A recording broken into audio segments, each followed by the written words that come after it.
Undoubtedly, the Senate and indeed Nigerians are delighted with Mr. President's decision for this appointment, as it is seen as a mark of respect for the rule of law in conformity with the policy thrust of this administration. Similarly, it is paramount to strengthen the judiciary in order for it to be aligned to its responsibilities of being the last hope of the citizenry. Certainly,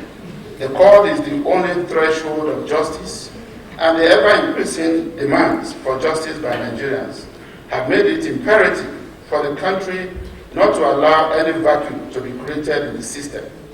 Therefore, this nomination is apt and timely. However, we are not unaware of the challenges the judiciary has been confronted with in recent time, especially the issue of inadequate funding and the current nationwide strike, which has shut down judicial activities in many parts of the country. While we acknowledge the position of the state governors to commence the implementation of the provision of Section 121, Subsection 3 of the 1999 Constitution of the Federal Republic of Nigeria as altered, with effect from May 21, 2021, it is our hope that all the other issues will be addressed as soon as possible,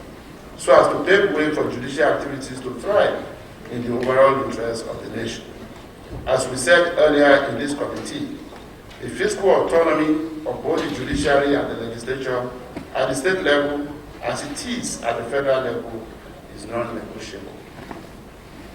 This is by ensuring autonomy for all arms of government in a way that no arm of government can hold the others to ransom. That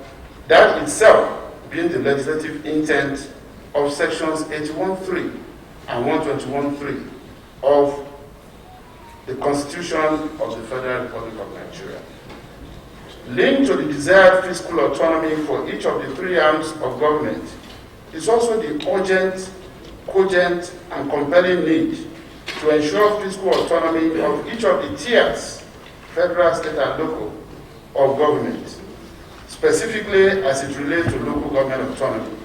if we must have a healthy democracy founded on true federalism. It is hoped that our governors will equally see the need to work with the National Assembly in this regard in the course of the ongoing review of the 1999 Constitution by the National Assembly. Finally, the need for merit and compliance in the consideration of citizens for appointment, including the ones that will come before the Senate for confirmation, must be re-emphasized for the record. In addition to ensuring that potential appointees meet the eligibility criteria stipulated for the relevant public offices into which they are being appointed, adequate care must also be taken to ensure that the federal character principle established by the virtue of the clear provision of Section 14, Subsection 3 of the 1999 Constitution of the Federal Republic of Nigeria as altered is not undermined. For the avoidance of doubt, the above cited constitutional provision clearly states that the composition of the government of the Federation of any of its agencies and the conduct of its affairs shall be carried out in such a manner as to reflect the federal character of Nigeria and the need to promote national unity and also to command national loyalty, thereby ensuring that there shall be no predominance of persons from a few states or from a few ethnic or other sectional groups in that government or in any of its agencies. As the Committee of the Senate that is in charge of judiciary, human rights, and legal matters, we would like to appeal on behalf of the leadership and our distinguished colleagues in Parliament to urge all the stakeholders who participate in the process of executive and judicial appointments in this country, especially individuals and bodies saddled with the responsibility of making recommendations to the President and Commander-in-Chief of our dear country to ensure compliance with both the eligibility criteria as well as the federal character principle established in our Constitution in order to avoid unnecessarily heating up the polity and eroding the unity and strength of our country, and in the process, weakening the foundation of our country as well as the hope of its federating units. We have an extremely bright and exciting future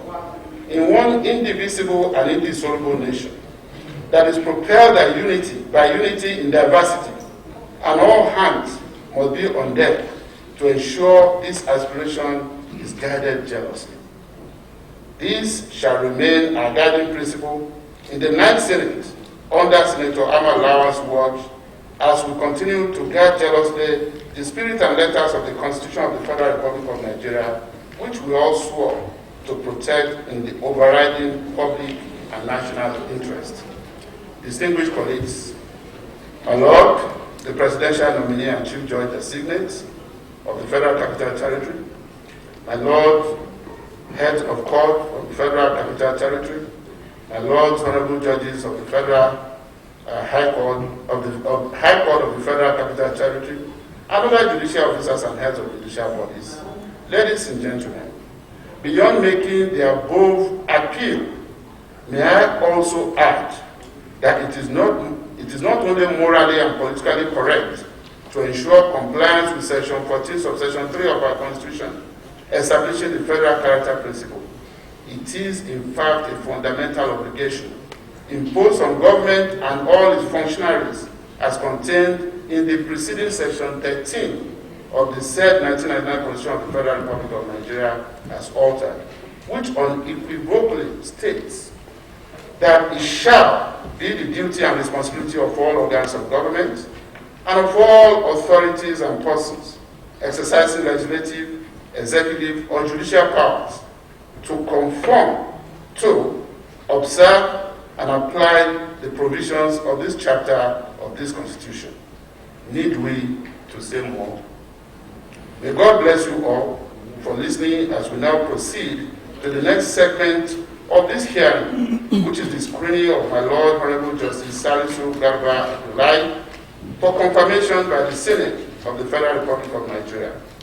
And on this note, it is now my honor and privilege to invite the Senior Special Assistant to the President on National Assembly Matters, distinguished Senator Jide Omowurare, to formally present the nominee to the committee for the screening exercise. Thank you.